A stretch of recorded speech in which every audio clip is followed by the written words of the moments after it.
I step into the room and close the door behind me. It's like stepping into the past. The room is exactly as I left it. It seems completely untouched. Moments later, Delora is standing before me in her human form. Looks like someone's been dusting in here. Strange, considering no one should remember who this room even belongs to. I glance around, eyes wide. Everything looks the same. I put the fabrics that I'm carrying down on my bed and make my way to the shelf where my dolls are displayed. My eyes pause on a specific doll. This one was not here before. Delora raises an eyebrow. Maybe you just don't remember that one. Ooh. Maybe you just don't remember that one because she wasn't very memorable. You do have a lot of dolls after all. No, I know each one of my dolls by name. This one is definitely new. She looks very similar to the dolls I saw at Victoria's shop. I quickly turn at the sound of the doorknob. My eyes move to Delora, but she has already turned into a doll and tucked herself into a corner of the shelf with the rest of my dolls. Emily stands in the doorway, eyeing me curiously. Z, what are you doing here? I made a mistake and thought I was supposed to bring these fabrics here. I hope she does not see through my lie. Emmeline shakes her head, smiling. It's not your fault, Z. You're still getting used to the palace and its many rooms. I got lost here all the time when I first arrived, too. This room is interesting, though. Father expressly ordered that it be kept clean, but otherwise undisturbed. Why would he say that? He won't say why, but apparently this room is very special to him. Maybe it belongs to someone he cherished. Cherished? What a joke. Still, I cannot help but feel hope at her suggestion. I don't think Father would like either of us being in here. We should leave soon. I only came in here to put a ribbon on one of the dolls. One of the dolls? Yeah, I put one of my dolls here. She walks past me to pick up the doll I did not recognize. I bought this. I know Emmeline always visited Eureka, but I did not think she liked dolls. She always preferred receiving and buying books, and so why does she have this doll? Do you like dolls? Well, I mean, I don't mind them, but I don't usually buy them for myself, no. So why did you buy this one? Emmeline looks at the doll with a sad smile and shakes her head. I'm not sure. I bought it as a gift. I remember that much. I was going to give it to someone who liked dolls, someone I wanted to be befriended. Oh no, Emmeline! I thought when this game started she would be so annoying, but she's literally so precious and I love her, and we treated her so badly. I don't know why, but it feels right to leave the doll here until I can remember whom I was meant to give her to. Emily is silent for a moment before she turns to me with a bright smile.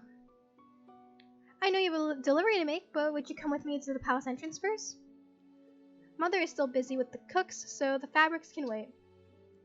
I resist the urge to glare at her. I wonder if because the mom's a baker, like, does she still bake? Or is she, like, do people just bake for her, you know? But it seems like she's actually working in the kitchen, so that's pretty dope. She better not be dragging me around to do yet more errands. I'm expecting a delivery and I might need your help. I thought so. I have no choice but to nod. Of course. I begrudgingly follow Emmeline toward the entrance, and there I see the delivery carriage. A familiar person stands beside it. Eureka! Emmeline pulls Eureka into a tight hug. I turn my attention away to glare at the number of boxes at the back of the carriage. I will no doubt have to help carry them inside. How are the preparations for the ball coming? Emmeline's smile seems forced at first, but then eases into something softer. It's going well, I suppose. How about the wedding? This minute and I have finalized the date. It will be 2 days after your ball. That was quick. I can't wait to see you in your wedding dress. These two always talk so much when they get together. I ignore their chatter as I walk up to the carriage to observe the boxes piled inside. What is in the boxes? Oh. Eureka reaches out to grab one. She hands it to me. I'm helping with the ball decorations. I came by with the part of the order today. Part of it? Careful, it's a bit heavy. I take the box from her hand and nearly stumble. This is heavy. Emmeline should have the male servants do this. Queen Ophelia placed quite a large order. I brought the more fragile decorations first. Oh, the glass baubles and vases. I grit my teeth as I shift the box in my arms and attempt to make it easier to hold. I thought you worked at a toy shop. Yes, but we also have aisles dedicated specifically to party decorations. What kind of toy shop is that? Z, will you be alright? I feel annoyance simmer within me. I'm obviously not alright. Emily reaches out to help me with the box, but she is too late. I have only taken one step forward when the box slides, and I stumble and I manage to cradle it in my arms, but its weight is too much for me. Before I hit the ground, I feel strong arms around my waist, pulling me back upright. The box is taken from me. Oh, look at that! I can't even enjoy this screenshot because I'm like, he's my brother, stepbrother, but whatever. It's still weird. My heart and mind are racing, and for a moment I cannot comprehend what had just happened. Are you alright? Rod? I glance to the side, and I'm shocked to see Rod standing there.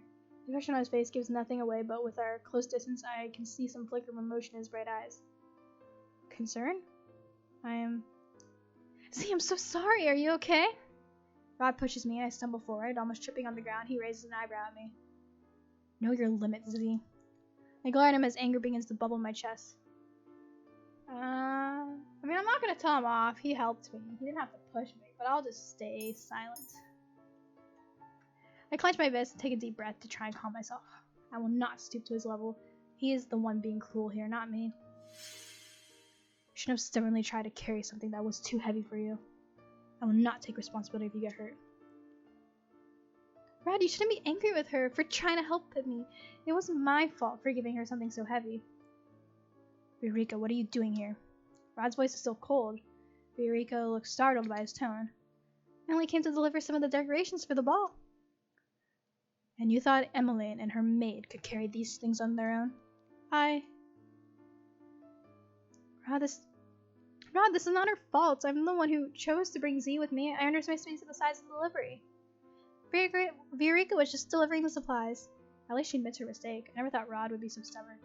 Emily's expression softens as she looks at her brother. She looks sad. Rod ignores her and picks up the box that I had been carrying. He begins to walk away before he suddenly stops and glances back at me. Come on. Rod? We're going to call some servants to carry these boxes in. He turns around and begins to walk away. I'm Emmeline's personal maid, not his. I glance at Emmeline, who nods her head. Really, I'm so sorry. Thank you for helping my brother, Z. I curtsy ever so slightly before running after Rod. Rod, wait. He picks up his pace as if trying to lose me. I turn the corner and barely stop myself before running into Rod's back. What now? Why are you so angry at me today? I have barely even spoken to you. Your mere presence is enough to darken my mood. I glare at him and cross my arms. Funny, you call me cruel, but right now you are worse than I ever was. I don't need someone who has even managed a single good deed to lecture me. I have to try very hard to resist the urge to slap him. You're supposed to help me get a good deed. As I said before, I never agreed to this. I still refuse to help you.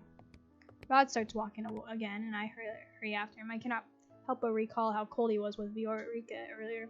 I thought they were friends, but he treated her like this at the toy shop too.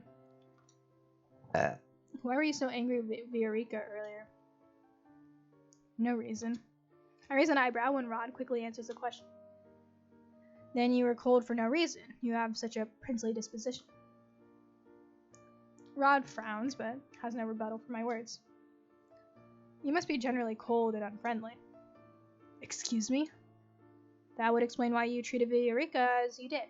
I had thought that you two were childhood friends. Eureka was always closer with Emmeline than me. We may have been friendly once, but we've since become distant. Distant? It's none of your business.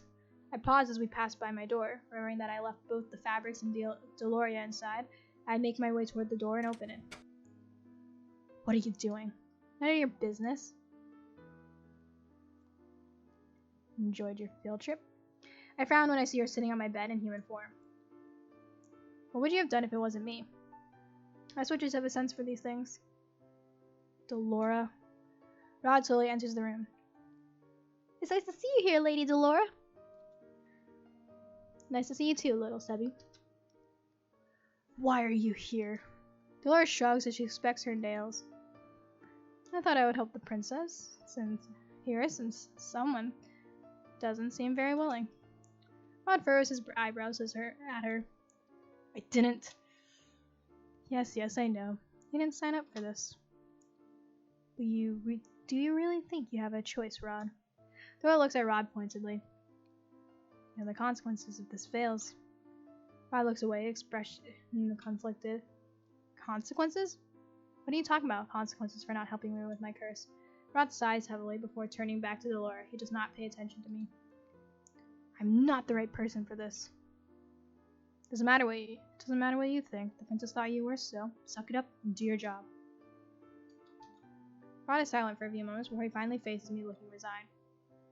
I will help you then, but don't expect me to change my opinions of you. I shrug at him. It's not like I was expecting you to in the first place. Delora grins with clear triumph. Good talk. Rod sighs. In order to achieve your good deeds, you're going to need to mend what you broke before. I feel I already know what he's going to say. My sister has always wanted to be your friend, so you must do just that. Show her kindness, and you may be able to get your first good deeds through her. Show her kindness, huh?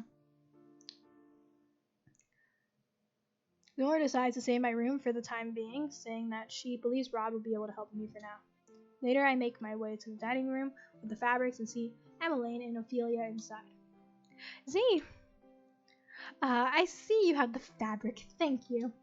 Ophelia takes the topmost sample of fabric and begins to inspect it as Emmeline walks up to me. Where's Rod? He returned to his studies. Oh, right. He has history lessons today, and I'm yet to finish my history homework, which is due tomorrow. As Emmeline muses aloud, I ponder what Rod told me earlier. I must become Emmeline's friend, but is that really a good deed? I mean, it kinda is. But, it's a natural thing. I hope Rod didn't send the servants out before he went back to his room. I wanted to tell him that Viorica and I had already called on guards to bring the boxes inside. Wait, why would you do that? He legit told you, but whatever. Maybe he decided to start his lessons earlier so that he can make your dance lesson this evening. Dance lesson? Father wanted to hire the best dance instructor in NGL, but I honestly feel more comfortable with Rod teaching me. He's a good dancer, so Father has allowed it. This is a surprise. I did not know Rod could dance. I used to prefer singing, but then Ophelia trails off. I know she is talking about the fairy tale curse, but I do not expect her to divulge such information to a maid like myself. Oh, that's so sad, actually. He used to sing. He decided to focus on his dancing for the past few months. Ophelia glances down at the fabrics and looks up and smiles at me. See, would you mind helping me with this? I obediently walked over the fabrics Ophelia wants me to look through. They are apparently samples for the tablecloth that will be used during the ball. This is going to be a long day. Rod comes immediately to the throne room after his little history lessons to start on his dance lessons with Emmeline. I'm only standing here because it's my responsibility as her personal maid to watch over her as she practices. I watch as she steps out of rhythm and Rod sighs at her. You're doing it wrong. That's the 10th time. Sorry. Again. I start from the beginning and I'm unable to stifle my own sigh when Emmeline messes up the same step again. This would make the 11th time. I really am terrible at this. Would you rather have a royal instructor teach you? He has more experience teaching than I do. Oh no, I really do want you to teach me, Rod. I'm sorry that I'm such a slow learner. Oh, my bad. I'm sorry that I'm such a slow learner. You were always good at everything. Singing, dancing, cooking. Prince Rod cooks? Yes, Rod does cook. He's very good at it. You're gonna have to tell her that, Does it really matter? I love bragging about how talented my little brother is. Oh, she's so sweet. I see a tinge of pink in Rod's cheeks as he turns away. Is he? Embarrassed? Emily looks down at the floor, her smile smaller. I wish I was as talented as you, Rod.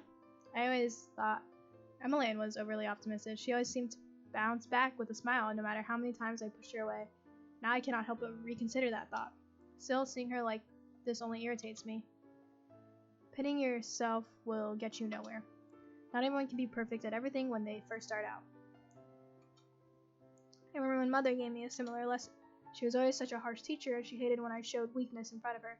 She made me keep practicing until I had perfected whatever it was she wanted me to do. Failure was never an option. I never had time for self-pity. Instead of feeling sorry for yourself, just try harder. Let failure inspire you to do better.